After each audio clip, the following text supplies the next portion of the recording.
All right. So, good evening. Welcome to Dress for Success Cleveland, PWG, or our Powerful Women's Group Workshop. Tonight, we have a very, very great topic. Um, and we're going to focus on generational diversity, particularly in the workplace. So, we're grateful that we have Simone McNitt, who is our speaker for tonight. So I'd like to tell you a little bit about Simone.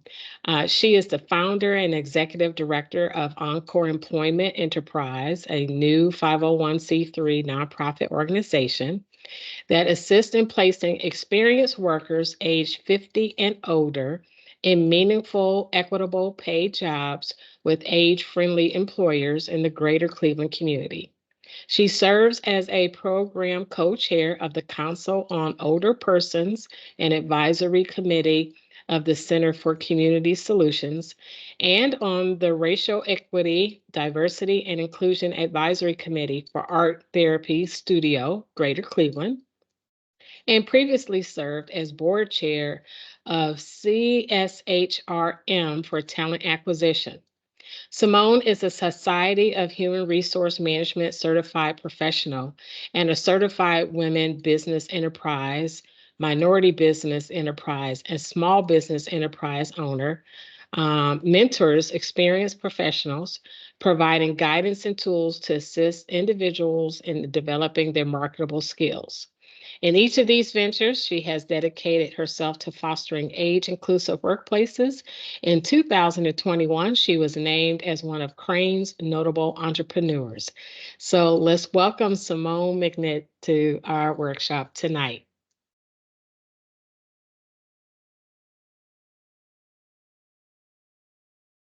I'll, I'll let you go ahead and take it away, Simone. All right, thank you.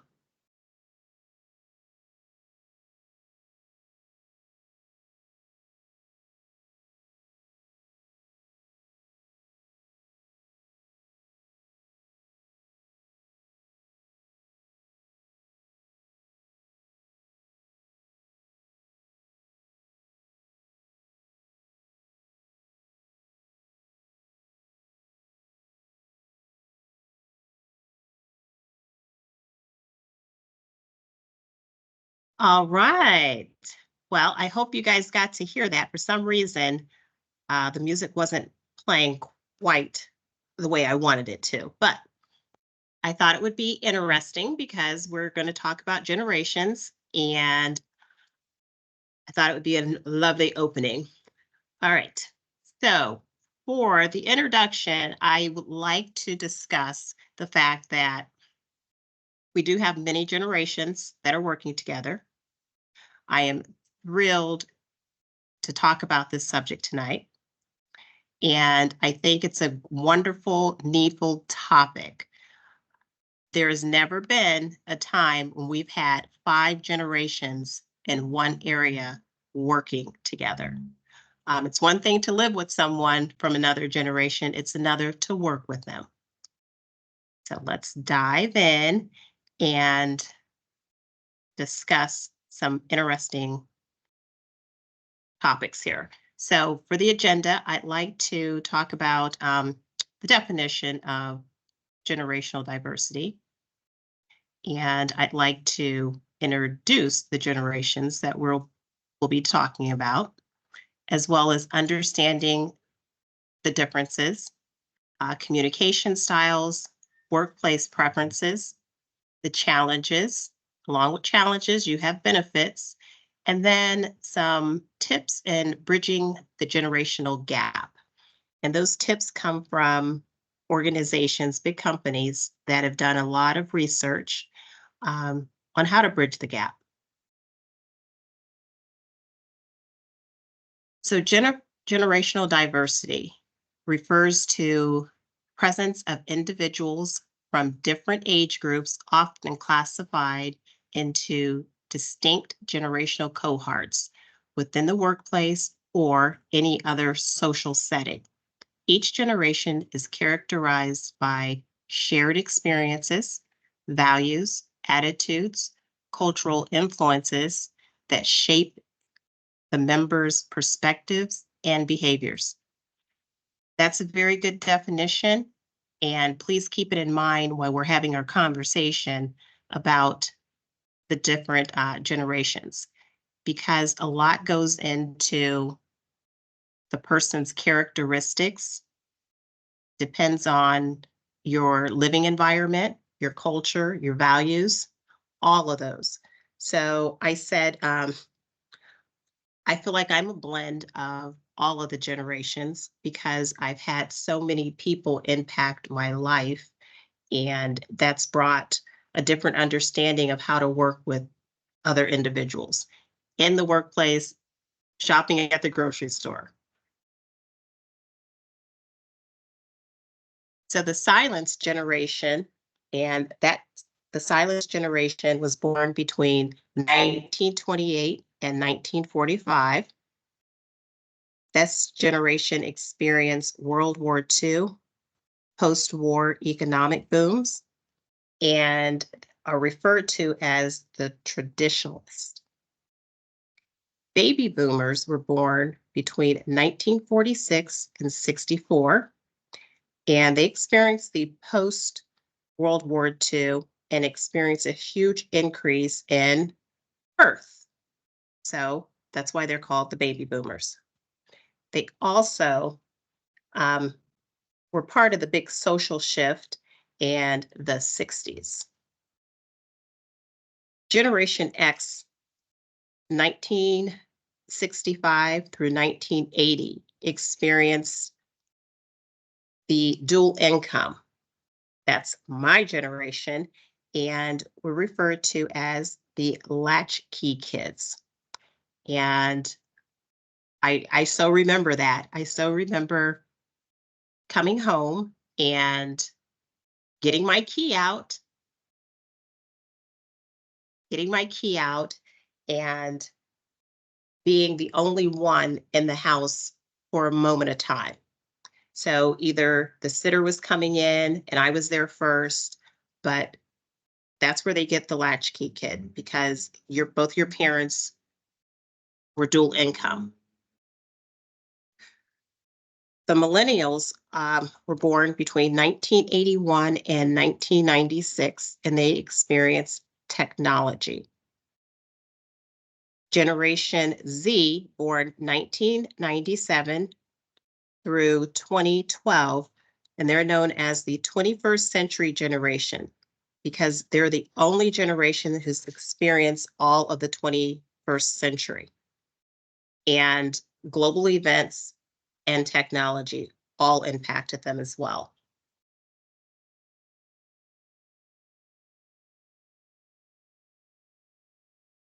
Generations currently working in the workforce. So I'm going to talk about this 2% first. So they're the traditionalists. And again, remember, they're the ones that were born between 1928 and 1945. So although it just says 2%, they're the most experienced in the workforce.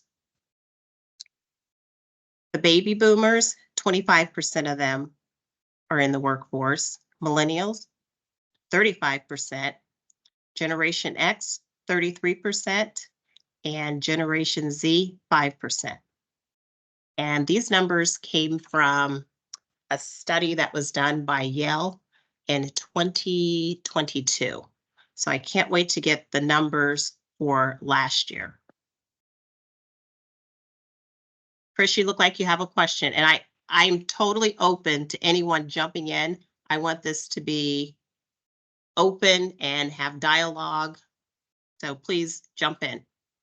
Well, first of all, when you said latchkey, you took me back to some memories, right? um, and I do. I remember, like, okay, before mom would get home, let yourself in the house. Don't let anybody else in. I think at that time I was watching Oprah when she'd be on, if she was on in the afternoon, right? So you had your shows that you would watch, right? So you took me back when you said latchkey kids for sure. And I never really knew about, you always heard about baby boomers. I never heard about the silent generation or the Yeah. traditionalists.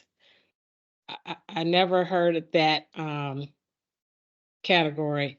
And then as far as this is an interesting dynamic to see like the percentage of who's actually in the workforce, right? Not necessarily population, but who's in the workforce. So I thought this Yeah. was a great diagram. Oh, good. Thank you. Thank you. All right. Communications. So each generation has, per se, their form of communication that they like best. And I know people are probably going, well, why is she talking about the communication style? Because it's impactful. It's impactful when you are in a workforce and different people like to communicate differently. And it's big because you've got supervisors that are down in the Generation X working with individuals from the silent generation. And this is where some of the dynamics take place. So the silent generation, they're all about communicating face to face. And if you think about it and think about who you work with, you can probably identify who came from what generation as well. The baby boomers, they like to communicate face to face and interact, but they also like to communicate by the phone. And Generation X, they like to communicate by email, phone calls, in-person meetings. So the last on that list would be the digital individuals, which is the millenniums, and Generation X. So these two generations are all about the quickness of the communication. So how quickly can I communicate what I need or what's been done? So that's where all the technology comes in. So when you're in a workforce and you've got individuals that want to text you really quick, prime example, you might have someone that wants to call off. And it's called call off because you're from a generation, a silence generation. So you're going to call off. But if you're supervising someone that's from the Generation Z, they're going to text you, I'm calling off. So that's where you have a little conflict that comes in. If you don't state that up front, your expectations, you're going to have a whole lot of different communication going on and everyone feeling like they've done the right thing.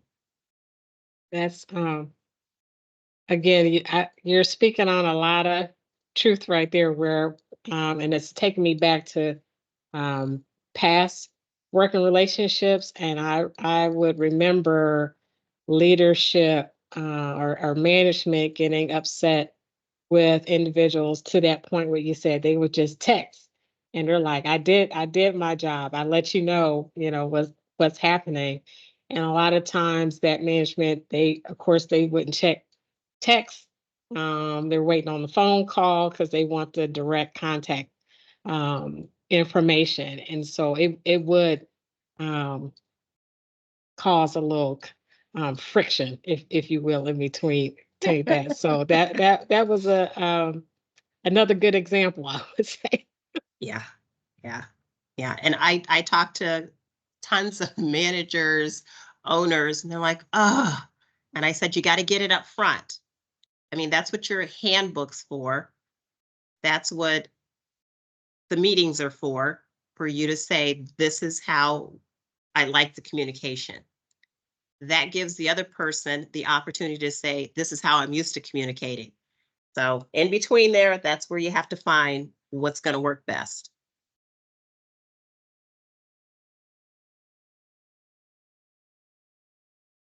Work environments. So the traditional office work environment is liked mostly by the silence generation. They like to be in the office because that's what they've always done. And that's how they feel like they're most productive. Baby boomers they're okay with the office work environment, but the reason they like it is because they like the teamwork environment. And Generation X, they're really about flexible work hours, the work-life balance, which Chris and I talked about this work-life balance. And if you can get a balance, yay. But I think everyone understands that something has to have a little give and take. So maybe that give and takes the balance. With millennials are all about the remote. And I think in a later slide, I kind of talk about why they like the remote. Seeking mentorship. Generation Z they really want to absorb and learn from others. So they're looking to get mentors. That's generational challenges in the workplace. So delivery of information, that goes back to communication. The generations who feel like they're communicating, but they're not because people are communicating differently. Work hours versus work results. So this one goes back to the fact that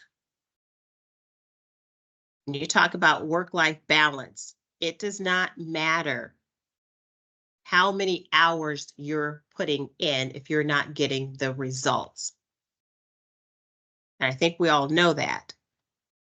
But you've got generations like Generation Z who like to work at home. I'm sorry, the millenniums, they like to work at home.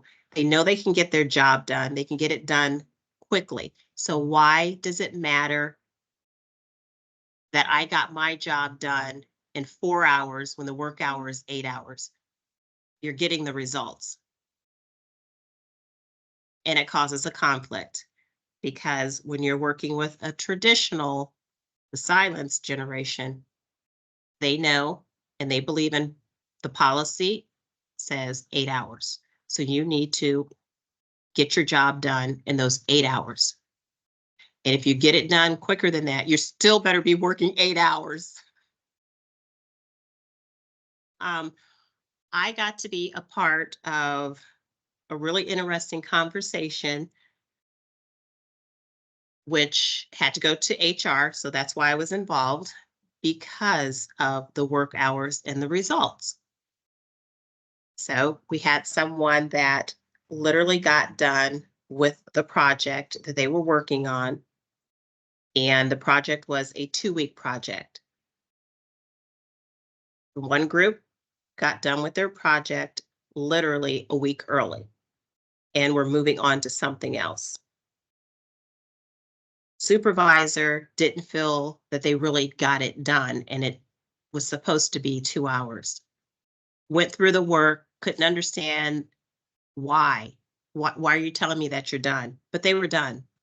They were done. They used all of their technology, all of their resources, all of their experience, and got it done. We literally had to sit there and talk about why it mattered. So again, conflict. Technology gaps. Technology gaps, we know that they exist. We know that there's generations who went through technology, but technology has gone by so fast, so quickly. The more you learn, the more it's changing. Prime example, a lot of us did WebExes. A lot of us did, I completely forgot what it was called. The first, not Zoom. I can't believe it. It was a dial. It really felt like it was a dial-up. But that was our first experience of talking face-to-face over a computer. So now we've got Zoom, we've got Teams. There's a couple other ones that are out there. But when the pandemic happened, most companies had Teams and had Zoom. But my generation was used to something else. So we had a little learning curve. So now we're catching up with it. So it's how quickly you can catch up with the technology, but it's still causing a gap because you've got a generation, and that would be Generation Z and the millennials, who are very familiar with Zoom and Teams. So recognition and feedback is a challenge. The challenge is, you know your job, you're getting paid for it, you don't need the recognition. You're getting a check. That comes from the silent generation. I know I'm doing a good job because I got a check and I didn't get fired. Millennials, Generation Z, they want feedback. They want to know, did I do it right? Got it in on time? I want my way to go pat on the back. They want to be recognized by their peers. Stereotypes and biases. This one's a big one. This was a big one, and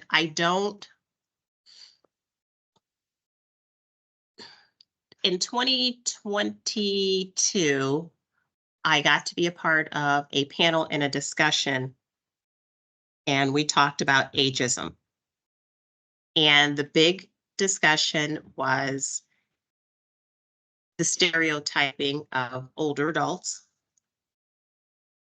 The older adults felt like they weren't being respected. It was kind of interesting because the younger adults also felt like they weren't being respected for what they brought to the table. And the conversation was, older adults lack technology skill, are unwilling to learn. They like things just the way they were. The younger generation, they were quote unquote called lazy. They're not willing to put the time in, put their dues in, and they want things immediately. And they don't stay. So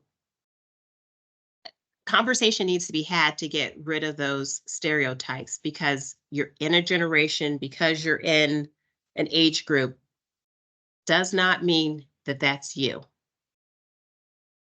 Again, your environment, what you're used to, what you've learned plays into that. And I'm telling you, sitting down, having these conversations with the different age groups, it's big. It's big.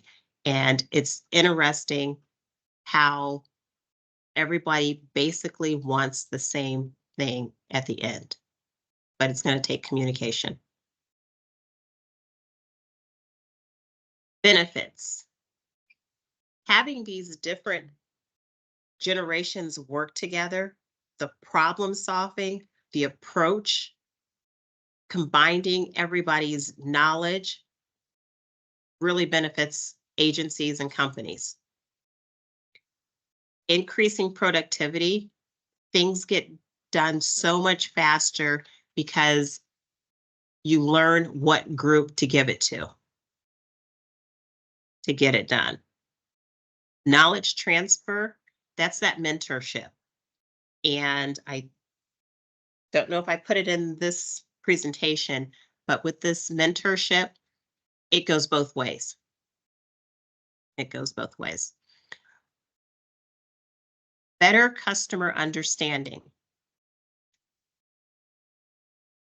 So customers, you've got right now, there is a study that shows that the baby boomers are the biggest customers. In retail, you've got millennials and Gen Z waiting on these baby boomers. So that's where the better customer understanding needs to come in. You need to know that those customers want you to address them in a certain way. You need to know that those customers need certain answers and they like to have things done a certain way. This is really big for owners to understand this when you're putting these combinations together, because it can be really great productivity for you if you get it right. If you don't get it right, then you've got some customer service problems. Example, working at a call center and you're picking up that phone and there's a gentleman on the other end and he's from a different generation because he's probably from that silent generation. You know he needs help. How are you going to help him? How are you going to get out of him what he really needs help with? Communication. Communication. How do you approach him? Because 9 times out of 10, if he's calling customer service, he's probably not calling to say thank you. A sense of belonging. Every single generation has a sense of belonging. They want to know that at this job, I am needed, I'm wanted, and I belong here. Every generation. Chris, you've got it all over your face. What do you need? What do you want to say? What do you want to say? Oh my God, I got to make sure my face don't read too much or anything. No, I'm just reflecting on a lot of different work groups, right? And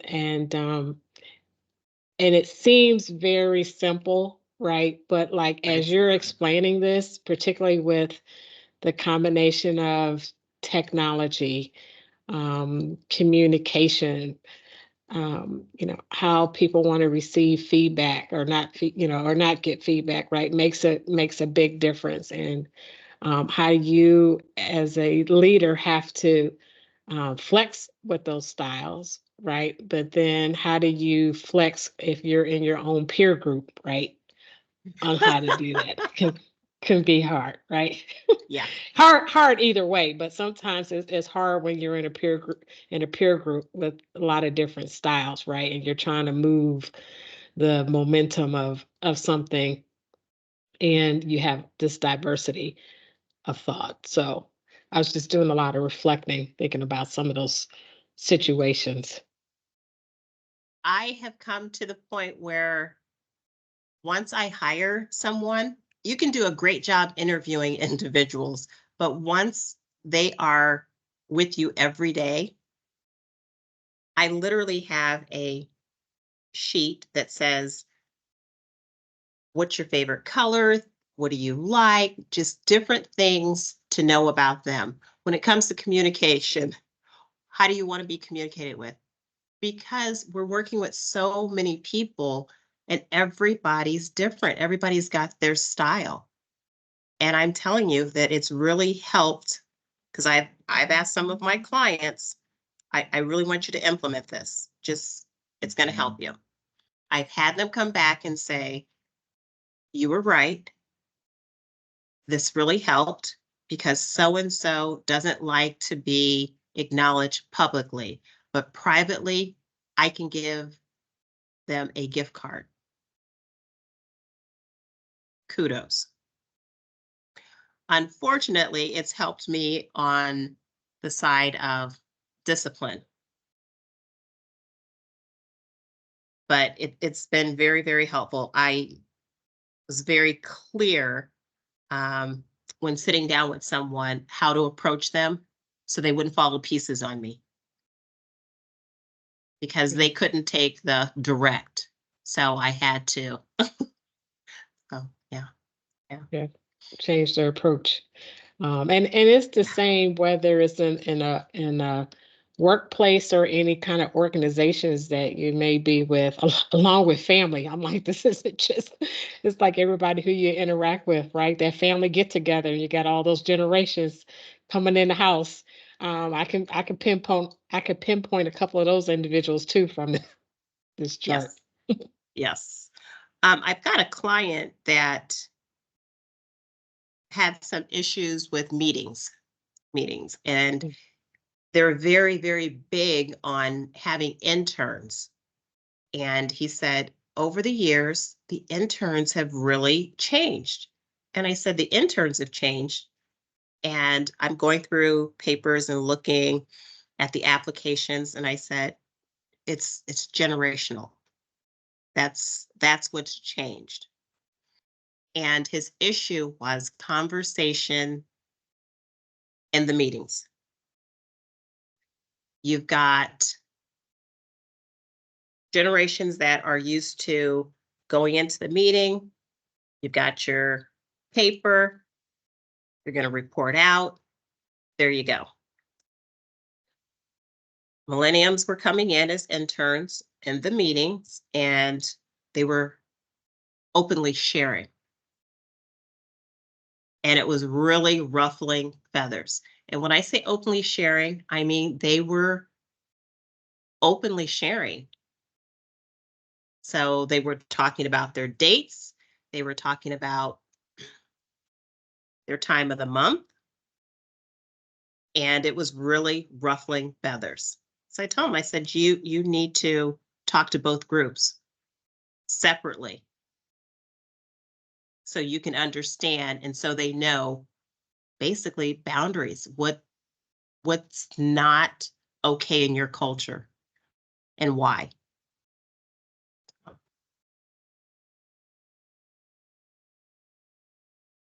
I feel like we just talked about tips. um, so with the tips, this I found very interesting. So I was thinking, gosh, what can I provide to like take away besides communication? Because that's really what it is. That's the big thing. There are companies, and it's Johnson and Johnson, Cisco, Deloitte, IBM. These companies that have so many age groups, generations working with them, diversity, they have done studies to see what they can implement. And that's what it is. It's implementation. So they take individuals from the company and they have them sit down and they document basically what would make you happy in this work environment.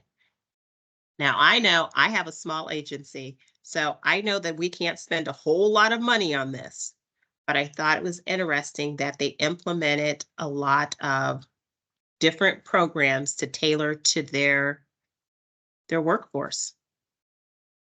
And once it was implemented, they had surveys and people were like, I'm so impressed because they took the time out to listen to not only my generation, but other generations.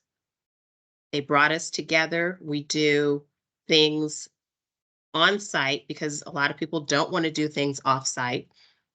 We do things on site as team building that respect among one another. They do what's called, and this is IBM, reverse mentoring. So that's a younger employee mentoring a senior executive on technology trends and changing the landscape. I love that. I love that. Connected workplace. So they allow employees to choose the work environment that suits them best. And supposedly their numbers have increased with productivity and how people feel about working for the company. Another one's like training to foster inclusiveness, more mentoring programs, allowing employees. This is a big one. And I know that there's a company here in Cleveland that does it. I do believe it's Leaf Filter that does this. So they've got the open PTO policy. So they can take as much vacation as they want, as long as their productivity isn't impacted. Personally, I know I can't do that, but it's out there. It's just finding what works for your workforce. But the main thing is having that communication and fostering an environment where people feel open to have that conversation without being attacked.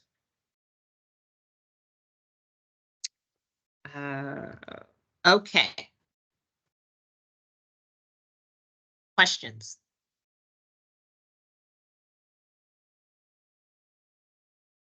With the fitter company that you mentioned and their unlimited PTO, I wonder, have they experienced like any abuse with that situation? Or because I guess it can go both ways. There could be abuse, and then there's people who would probably thrive on that. They may just take like one day a week off, almost like a 4 10-hour work day, and then just take one day off during the week, and their productivity is very high.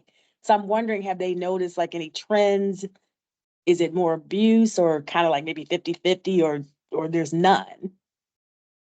So I happen to know the HR manager, and what she's told me is that there's been a couple of people that have abused it, but they already knew that those people would be the ones that abused it.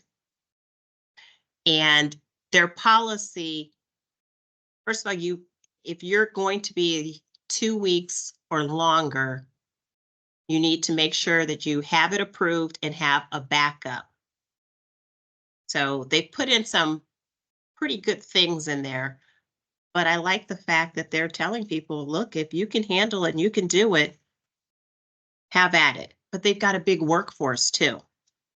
Mhm.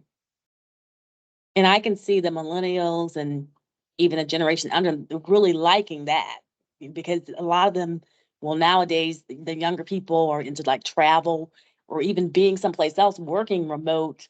Like they're not on vacation, they're someplace else, not in the same state, but they'll still have their laptop and work. And a lot of companies I know frown on that because they feel like, well, your workplace is here in Akron, Ohio, or Cleveland, Ohio. So you can't be in California this week and say you're not on vacation, but even though you're on a computer every day. Yeah. Yeah. Yeah.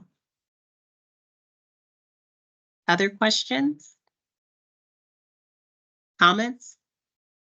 This is Melanie. I don't have a question. I just have a comment about Mhm. we're a small workforce, and we had that traditional 5 days a week structure. And there was so much of a difference when we went to a 4 day work week. There are exceptions when we have things that, what I mean, benefit the organization. We have to do what we do. But for the most part, without the special events, we work 4 days in the office. And even though have those labels salaried, you still have flexibility. And I think that has brought more, what do you call it, mental health wellness to Yes. the individuals, because we work in nonprofit, and in nonprofit, you are giving. You're absorbing everybody else's stuff, for a lack of a better term, and you have to replenish. And so I think I've seen a morale difference with the 4 day work week Yes. and productivity.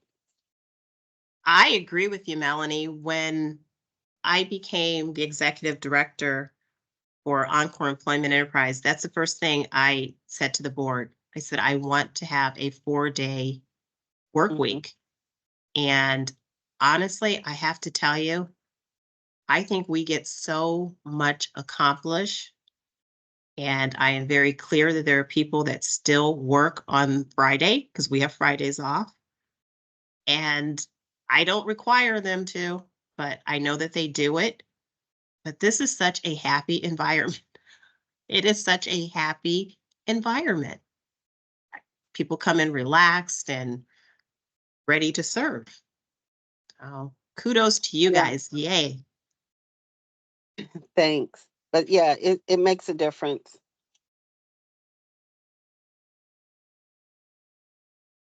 I wanted to speak a little bit about that reverse mentorship because that has been something that I've heard of before in the past, and those who have sort of put it into practice. It may not have been called a reverse mentorship program, but some of it kind of naturally happened during the mentorship process, particularly when the mentor was open to receive some Mm. feedback, because you have some mentors that they feel like their role is only just to um, give advice and direction as opposed to receive. And so some mentors, I would say that they're pretty open to receiving that.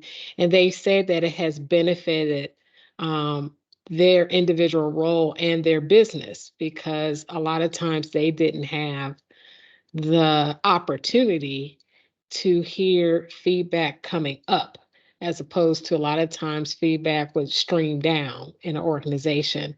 So, and it wasn't so structured. So it gave them an opportunity to actually have a open ear to hear some of this feedback and then really be like, okay, you know what? Actually, that's something that we need to think about if we want to move forward, or is how we, you know, it's our clientele or our customers, and so we have some of that working right here. Why don't we leverage the information from this group here? So it depends on the mentor, right? If they're openly able to receive that feedback, and it can be a win-win in both regards. So I appreciate you bringing up the reverse mentorship, but I found that pretty interesting that when you said the what's that generation? I already forgot. Generation Z. That they're really open to mentorship because I would almost think that they wouldn't, assuming that because they have so much access to technology um, and information comes much faster, for them, that you almost wonder whether or not they would reach out to someone because they feel like they can have so much already at their own fingertips. So I thought that was an interesting note. Well, in my HR consulting, I work with interns because over the years, schools have lost a lot of funding to do, like, I already told you what generation I come from. So I used to have home ec. And in home ec, we used to learn about interviewing. So a lot of schools don't focus on that because they don't have the ability, I guess. I'm not quite sure. But students would say they'd have a good internship once they got through the interviewing process, but there were things that they weren't doing to get to that.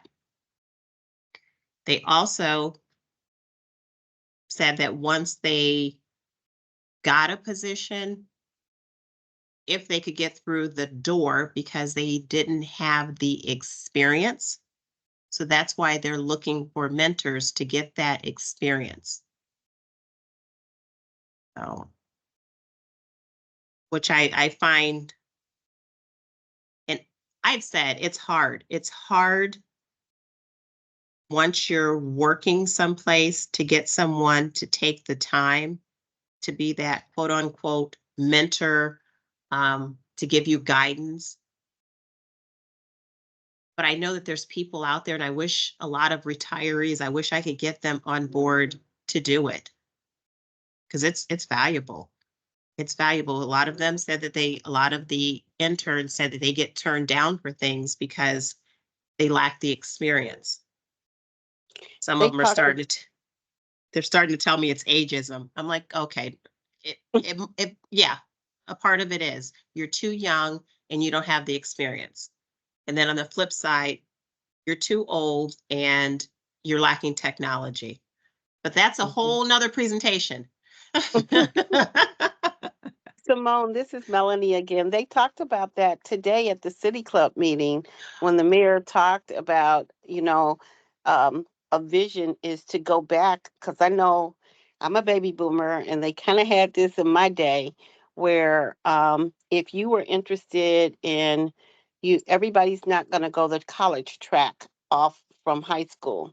Right. But back in the day, they used to have a business distribution component for those who knew that they wanted to get a specific trade or go to go to work right after school and after graduation. And so you would start going half a day to the industry while you were in school and getting that mentoring and that training then where you before you were expected to know. And he talked about that today.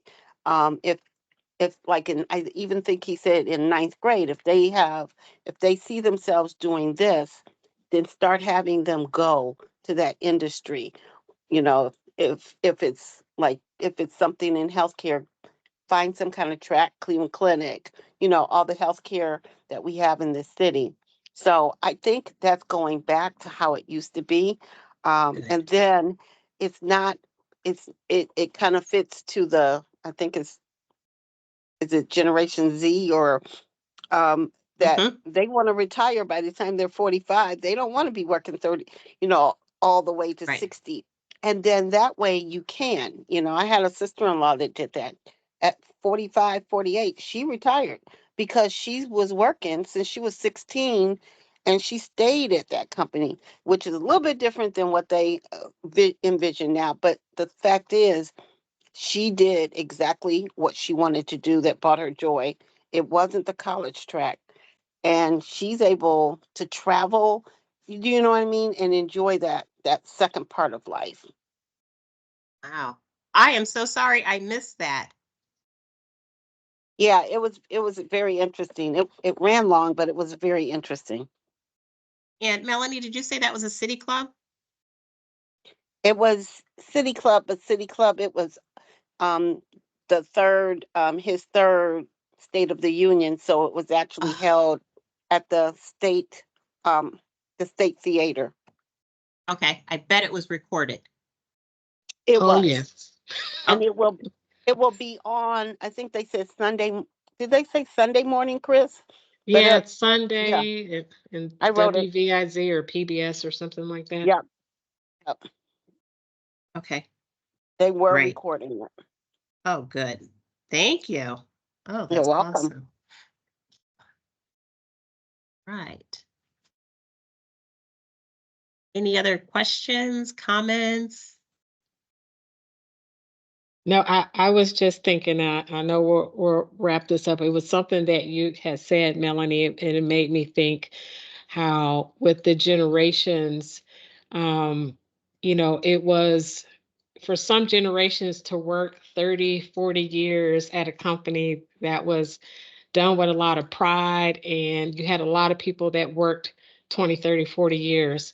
And now if you ask some of the other generations, it's not even a part of their um, I guess process to think that they would Mhm. even stay at a place that long, where the trend that we saw would be, okay, well, I'm here for 2 years, and then practically if I'm not vice president or president or whatever, then I'm going on to the next thing, right? Or I didn't get that promotion, or become a director or whatever. So they would go from one type of job or one type of career or type Hmm. of company. Like it's very common for them to jump. I think now it's becoming, a little bit more, it's not as shocking now as you as you see it. And I think that has a lot to do with also what's happened with our economy and then, with the pandemic. So now you see people that may not have as long tenure, within just one company, like how it used to. But that was another way how you would identify a little bit of those generations when you would come up to people like, well, I've been here for 25 years. I've been here for 35 years. And it's like, you don't ever hardly hear that hardly anymore. They're like the Well- unicorns right now. Chris, I worked at, well, I guess, no, actually, they were a client of mine. I wanted to stay and work there with them, but I worked with L'Oreal Mhm. and they were at the Solon location. I can honestly say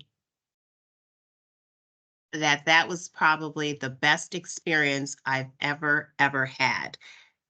They had a workforce there and they had 108 people, I do believe it was 100 and something. Out of that 100 and something, 48 of them had worked for that establishment, L'Oreal. They transferred around some, but for 35 plus years. Oh, wow. I was blown away. I've never, ever encountered that before.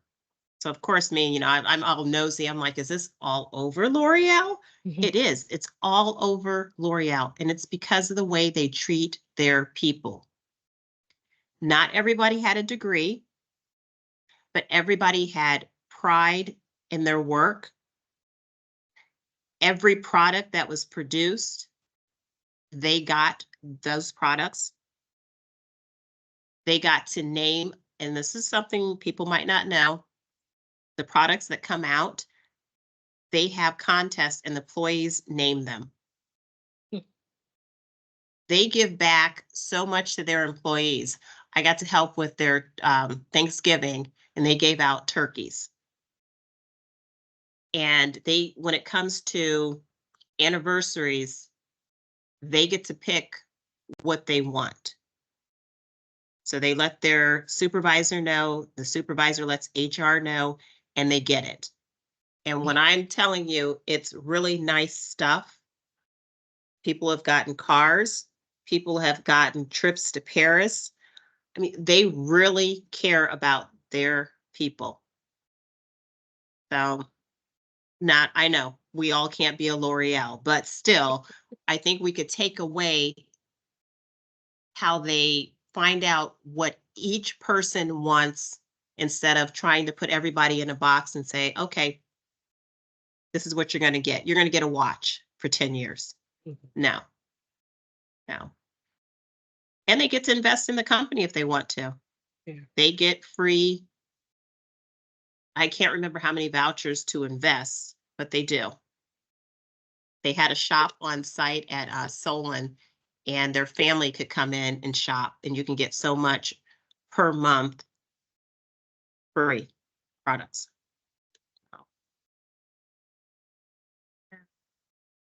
So there are some companies that still have those seniored individuals working there.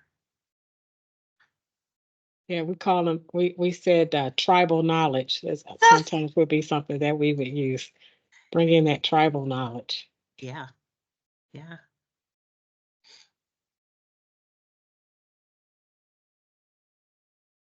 Any other questions, comments?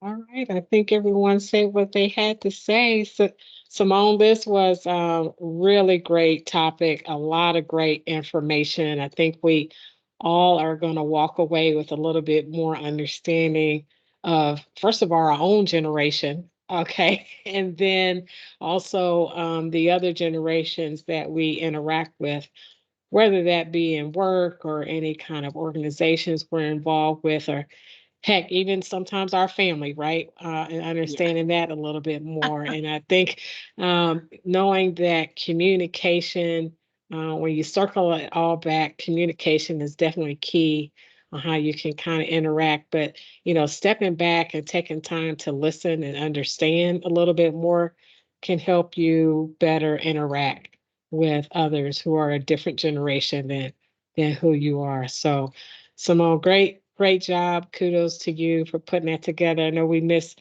Shirley from jumping on. Let her know we will have it recorded so she'll have a chance to see how everything went. But any final thoughts or words for you, Simone? No, I really appreciate everyone spending the time with me. I know it's hard when you work all day and then you come home and have to listen to someone or want to listen to someone, but you're like, oh, I'm tired. So I appreciate your time. Thank you. Thank you. All right, everyone. Well, we're going to go ahead and sign off. Again, thank you very much for taking the time out to join us this evening. We hope that you have a fantastic weekend. And for those of you who celebrate, we wish you a happy Easter as well. Take Thank care, you. everyone. Thank you. Take care. Thank you. Bye-bye. Thank you. Bye-bye.